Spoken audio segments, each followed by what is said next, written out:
Take 1,000,000. Go ahead. Hi, how are you? This is my second episode. You are now rocking with Honey. My name is Kavina. If I play music, I don't own the rights to that music. When I do play music, my paintings are called The Titan. Last episode, these episodes are featured around me painting from the heart. My commentary is just going to be my opinion, the topics that I talk about, my opinion. Paintings from the heart, topics, my opinion. Music, not my, I don't own the rights to the music, excuse me.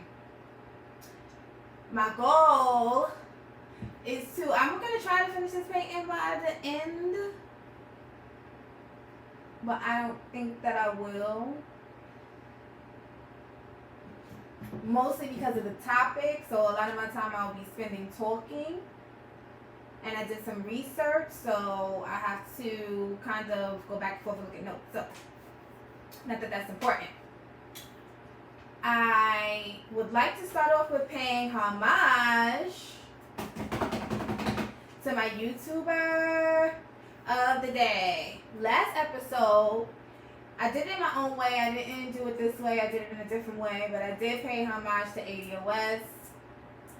I feel like the jury is still out on, not the jury is still out, not putting them on trial. I feel like their file is just like kind of on my desk, like they're part of the investigation, you know. You don't know what way to turn, you know, they're like, they're suspected. You're suspecting them of, but you're trying to have faith and, you know, and this is just from a person who follows the movement. You know, I'm using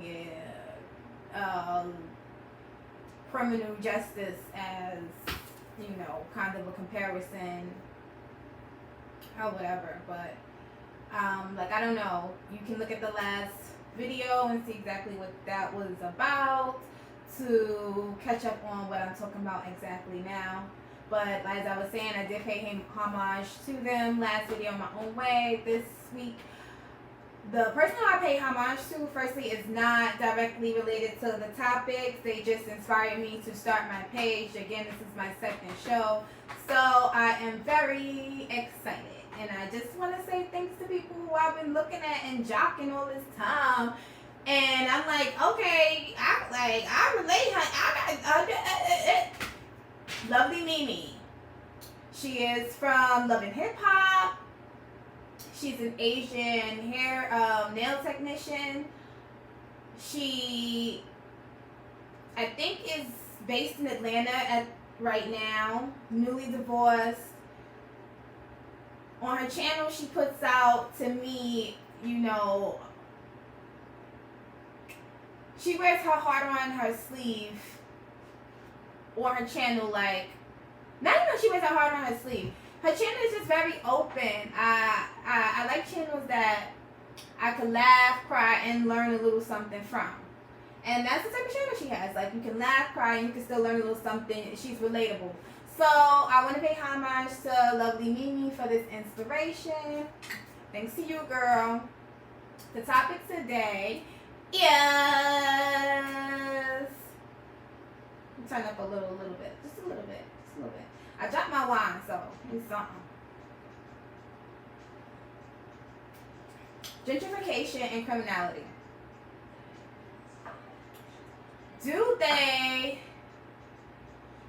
Has gentrification helped criminality in our community? So we'll just dive right in. I have some articles that I am going to be citing. I have done research. This commentary will be based on research and personal experience. Just a little background, my grandmother, she migrated from the South. She bought a house in New York City. Yes, she bought a house in New York City. My mother, the house passed down to my mother. So the area that I live in, I directly come from. So I've seen gentrification in my area, how it started, and to where it is right now. It hasn't ended just yet, but I have seen the development of gentrification firsthand. The house, again, my grandmother came from North Carolina to moved up north. She bought a house passed down to my mother, etc., etc.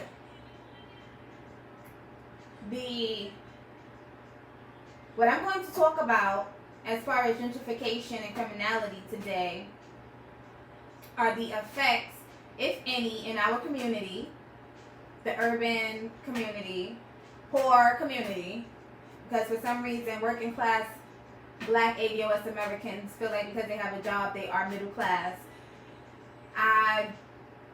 It pains me to say this as a working African American, but we are definitely not middle class. We are poor. We're going to examine if its purpose, has crime risen, has crime sustained itself, has it decreased, or has it changed? Is it just a whole new thing that they brought, back into existence? And who benefits, from gentrification? Who exactly is benefiting from gentrification? Because if gentrification was designed to make the neighborhoods safe, if gentrification was designed to bring the property value up, if gentrification was designed to just make a better neighborhood and the behaviors of people more monitored, more like to make the behaviors of people for it to be more policing of the behaviors of people in these areas. If this is what, in order to bring down crime, if this is what the results of gentrification are supposed to be, is it? Has it? Has this really occurred? Is everything better in gentrification land? Huh? Is everything okay in gentrification land? Let's see. So let's get into these topics. And I have a few articles that I'm going to be pulling up. So just bear with me, you guys, because I'm off my phone. I am trying to work this out. I dropped Saki, so just bear with me, guys. Yeah. Oh. Gentrification, the process of renovating and improving a house or district so that it conforms to middle class taste. I write very fast. I jot stuff down, so excuse me. Gentrification, the process of renovating and improving a house or district so that it conforms to middle class taste. Okay. So, let's just start off there. Right? Also, and I got the meaning of gentrification from the Google search. You just put in gentrification and the meaning should come up. Also, the process of making a personal activity more refined or polite. Okay. So, now that we know what gentrification is, let's break down this definition. So now, we have people who basically are coming into our neighborhoods, our communities, low-income neighborhoods, low-income communities. Moving in, buying property, buying commercial property, selling property, yeah, bringing the property value up, right? And then you have the people who can't afford to move out the neighborhood. The people who can't afford to,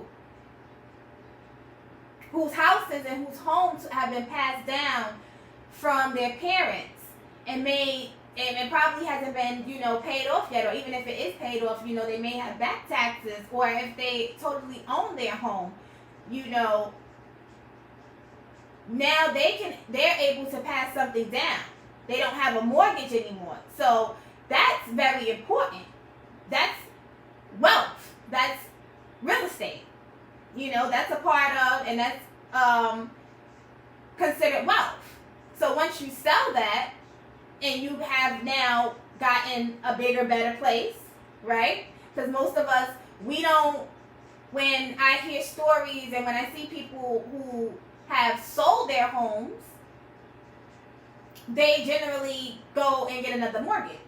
They don't buy off, oh, let me just pay for a home in cash. Most people have mortgages, right?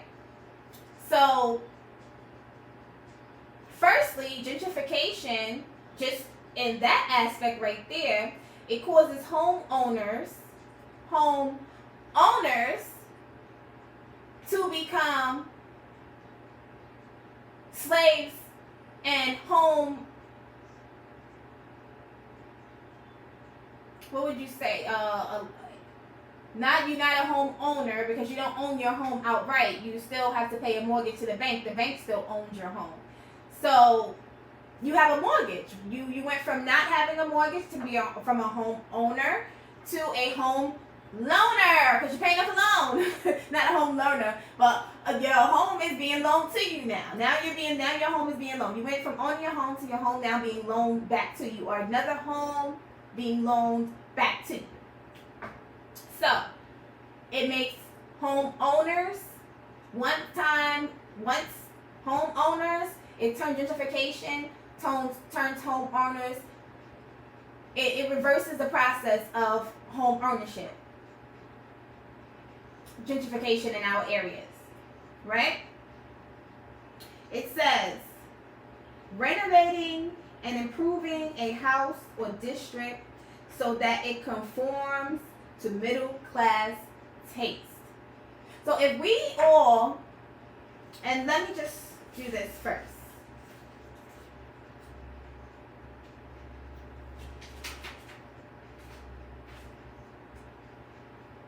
Okay.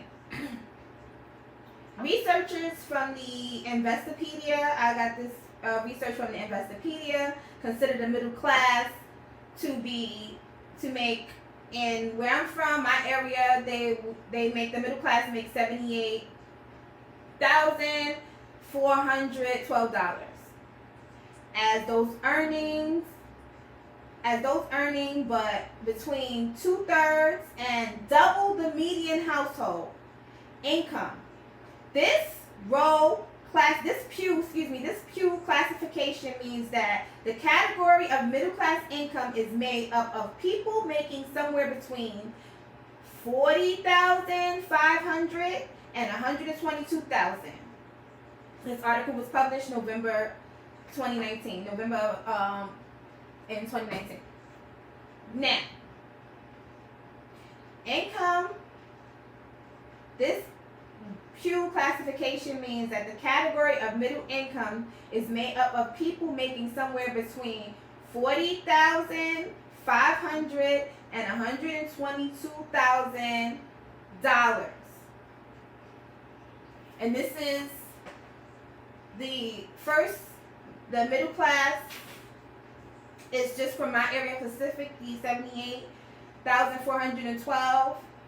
And this is the Pew classification category for middle class in general. between 40,500 and 122,000 as of November 2019. What this basically tells us is that poor people are basically, we are, and I'm trying to think of a more sensitive way to say this, but poor people are being replaced. There's no way that you can compete with the people who are gentrifying your area. There's no way you can sustain a living with people who are gentrifying your area. If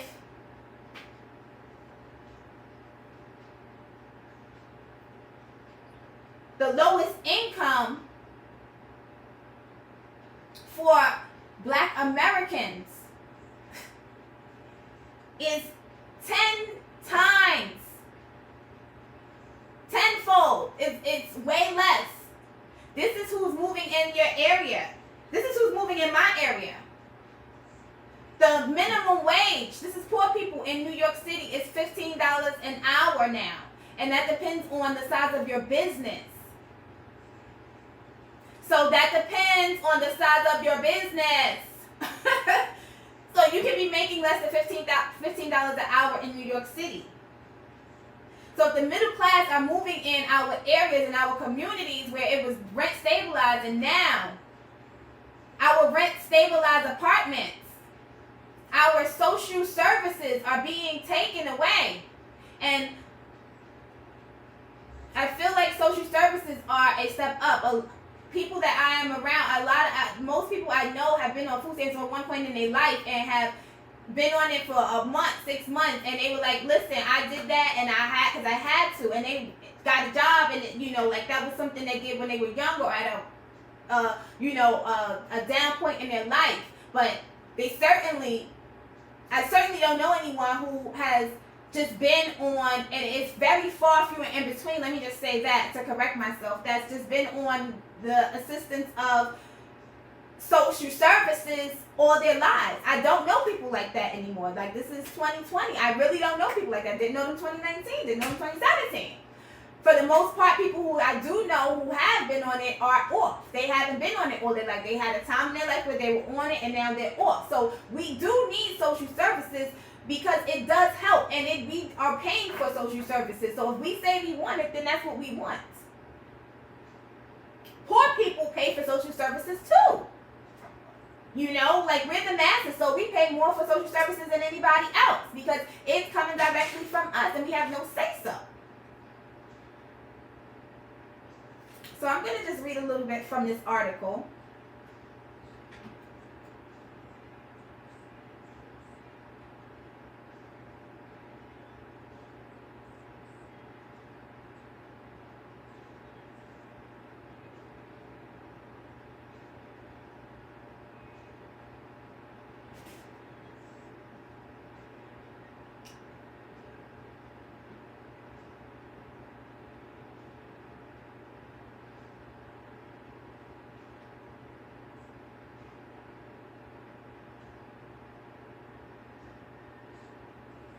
Okay. Let me just make sure I hit all the bases.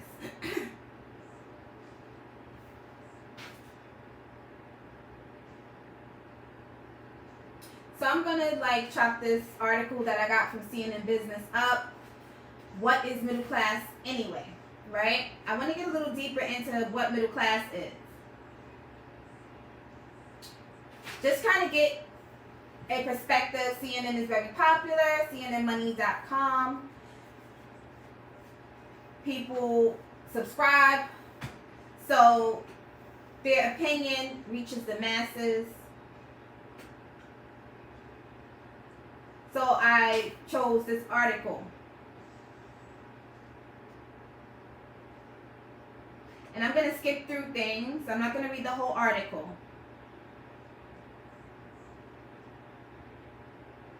Everyone's talking about saving America's middle class.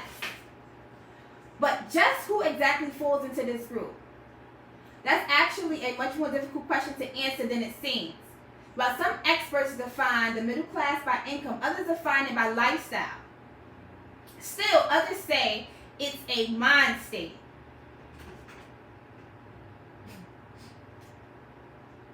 Here are 5 different ways economists, federal agencies, and even the White House measure the characteristics of the middle class. I'm not going to go through all 5, but through all because they have the subject, and then they have the subject, and they put the subject in context. So I'm just going to tell you all the subjects, but I'm not going to go through all the context. So we'll start with income. Whether you consider middle class, but most commonly depends on your income, but experts differ on how much you have to earn to fall into this camp. 2 of the narrowest definitions limits it to those who are literally in the middle fifth of the national income ladder.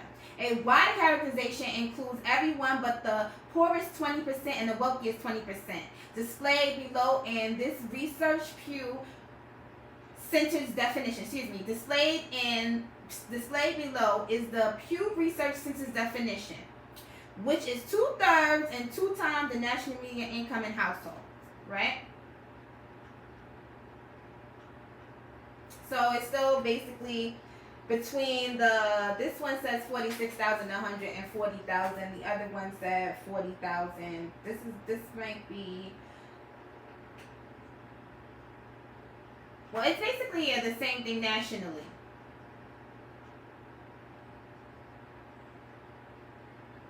So I read that because the areas that they're moving into are basically poor people, but they're excluding the poor people out of gentrification. Gentrification is for middle class.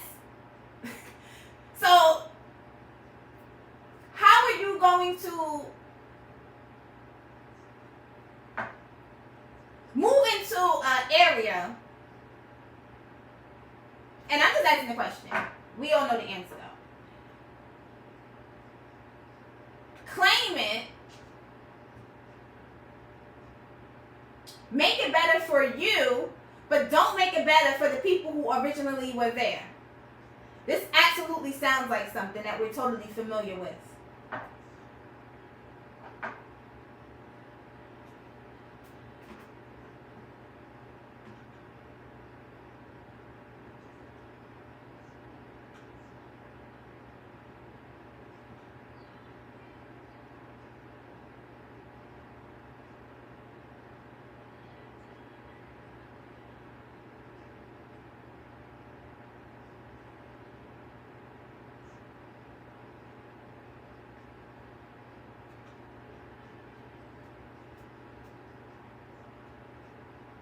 Okay. The St. Louis Federal Reserve Bank takes a more complicated approach. They combine sociology with economics to define the middle class. Economists there don't like using annual income because it can vary widely over time. So it looked at 3 demographic characteristics: age, education, and race, that are as vital and that they say that aren't, so let me just start over. So it looks at 3 demographic characteristics: age, education, and race, that aren't as volatile and that they say better determine one's income and wealth accumulation. The middle class is generally made up of people who fit some combination of 3. This is not to say, this is what the article says, and this is why I read it, to get this point out of what they think and what they know. This is not to say, for instance, that every 45-year-old black college grad is middle class. Most of them are not. That's why they made a note of it. They were not talking about any type of culture, race, or ethnic group. They were just talking about income, middle class, wealth. They had to specifically put in parentheses. This is not to say, for instance, that every 45-year-old black college grad is middle class, because they're poor. Most of them are poor. I one stencil, pencil, minsu on this canvas, honey. This is a serious topic. Like, I get so passionate about these things because the more you research it, the more you look into it, once you start to like really see, it's like crazy because, and then it gets to be unfair. So we just need to find solutions, you know. The Fed describes those doing better than the middle class as thrivers, and those doing worse as stragglers. So we straggling around these neighborhoods. And what do you do to stragglers? You push them away so they can straggle somewhere else. Gentrification. Is it a positive or is it a negative?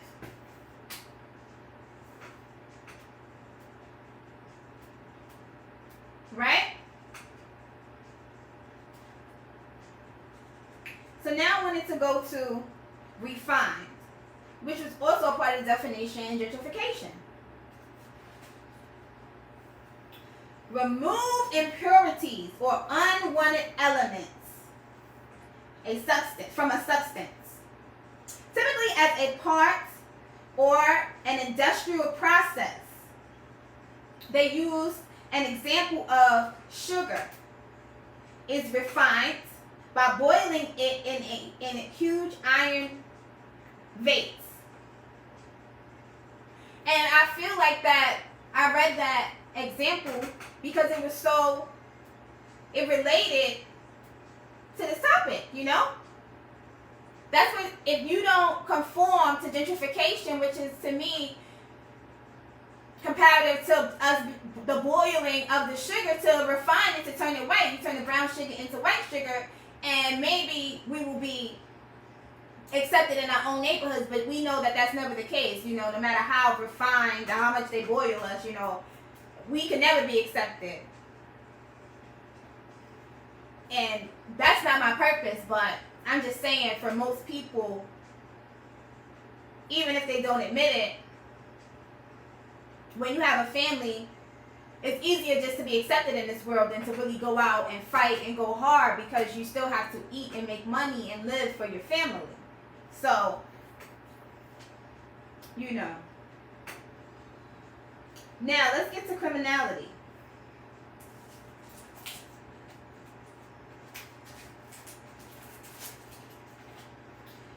Criminality, just going to say a synonym for criminality, which is misbehavior. You can look that up. You can just Google it. It comes up. If you don't know, you want to look into it more. You want to look into criminality more. Misbehavior. Right? So, the topic, as I said, was gentrification and criminality. Are people, because of gentrification, it's supposed to refine your neighborhood, right? We've had gentrification. These neighborhoods were gentrified before. But I think the sort of gentrification that happened before is a little different. Because what I saw growing up with gentrification was that, yeah, there were white people in Bushwick, but, there were white people in Brooklyn, but the white people were on another side. Yeah, there were white people in Queens, but the white people had their own area. It would be like this, the Polish area, Chinatown, this area, that area, you know, like, it's always been, you know, Chinese and Hispanics. Well, it's always been minorities, I would say, what we consider minorities, and African Americans, ADOS, not African Americans, American descendants of slaves. There's always been, you know, a mixture of different cultures minus. No, it definitely has not. There's always, since I've grown up in Bushwick, I have always seen Hispanics and blacks from young. When I got a little, started getting, you know, at ages where I could absolutely remember my friends and stuff, there were Caribbean immigrants coming here. Migrants, right? They were migrating here. A lot of Caribbeans. So when I started having different type of Caribbean friends. I've always had Latin friends, and AOS friends, but I didn't really have a lot of Caribbean friends. And then by high school, definitely, it was like, you know, every other person that I was around was Caribbean or African American or Hispanic.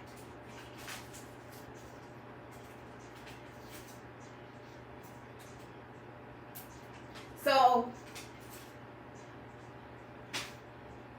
I think gentrification was different because although there were different minorities in these areas, in certain areas, it was still segregated. So you would say, oh, it's gentrified, you know, but it's not gentrified because we had our own area, we had our own section, right?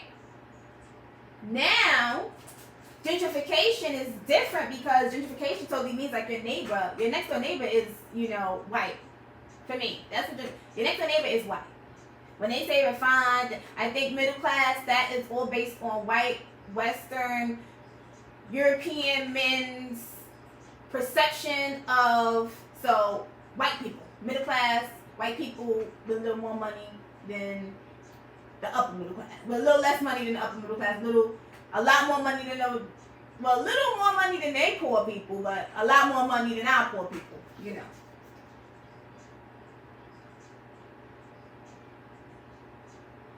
But gentrification in this instance now means, and we don't know what the results are going to be. I see different things going on in my neighborhood now, honestly. The crime definitely hasn't went down. There's definitely police presence on every corner. Someone that definitely just got shot.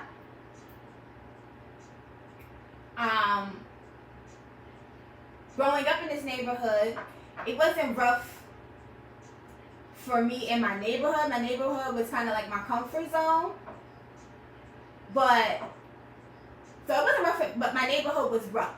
It was a lot of stuff going on. But my neighborhood wasn't rough for me. But it was rough for, you know, some people. But I don't think that people in this neighborhood, especially growing up in this neighborhood, if you were kind of a hood person or you were doing this and doing that, it kind of was like something that you chose to do. Because most of the people I grew up with, most of my friends, they came from working parents, working families. Even if it was a single parent home, you know, people were working either, or the grandmother was working. Somebody was like, people were generally like, I didn't know anybody growing up. Well, I knew maybe like came across a few people in group homes, but it wasn't like, oh, this person, that person, For the most part, where I grew up at, people were working class people. Most people were homeowners. Either their grandmother owned a home or their mom owned a home. You know, their auntie owned a home. People, like, you know, it was just working class, the actual middle class. Not this middle class, but people did have money, sustainable money. People had ownership. People had real estate. People were buying things. People had, you know, most family had cars, like, you know, like it was just regular, real normal. But the neighborhood was still, that's why I say, like, most people in this neighborhood chose to go in a certain path, in my opinion, that from what I saw, because they had decent family upbringings, you know, from the outside looking in, right? So,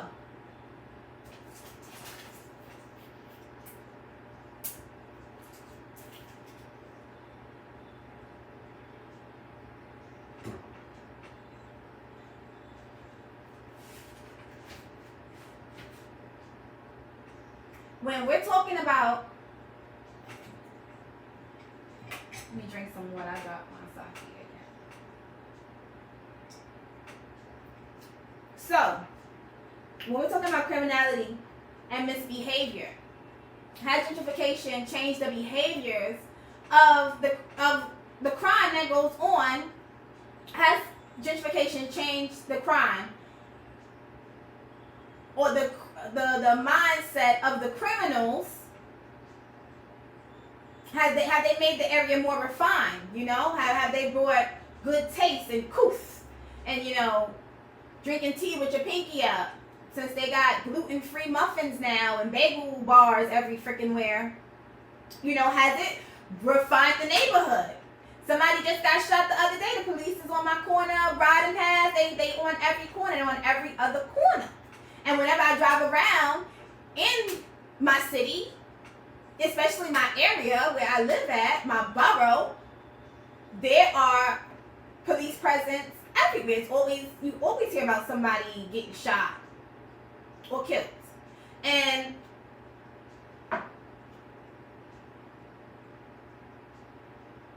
I'm not addressing black on black crime because that's what people, it's black on black crime. That's not what I'm addressing, because anywhere where there's minorities, if they're on a reservation, it's going to be Indian on Indian crime. The Holocaust was white on white crime.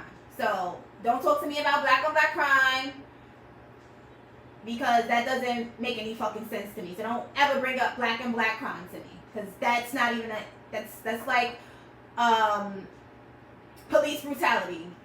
How the heck is the police going to be brutal? Why is that even a phrase? Police brutality. Like, that shouldn't even freaking exist. Like, how are you a police and you're brutal? That makes no sense. So black on black crime makes absolutely no sense, right? So we're going to not even say that. But there's still a lot of crime going on. And people aren't changing. Gentrification is supposed to bring refinement. We're supposed to be eating cheese and drinking fucking tea with our fucking pinky up. So where is this refinement? Right? They have just added, and what I find is now there's a whole different new type of crime that has resurfaced that they were supposed to do away with, right? They're supposed to do away with this crime, but no one seems to bring it up at this moment. And this is the biggest issue in our neighborhood, and this helps the gentrifiers get out the gentrified. And let me just go to this article, because this is the most important thing that I found, and it kind of touched me, and I'm like, damn, like, it kind of seems like sometimes we just like, damned if we do, we damned if we don't, right?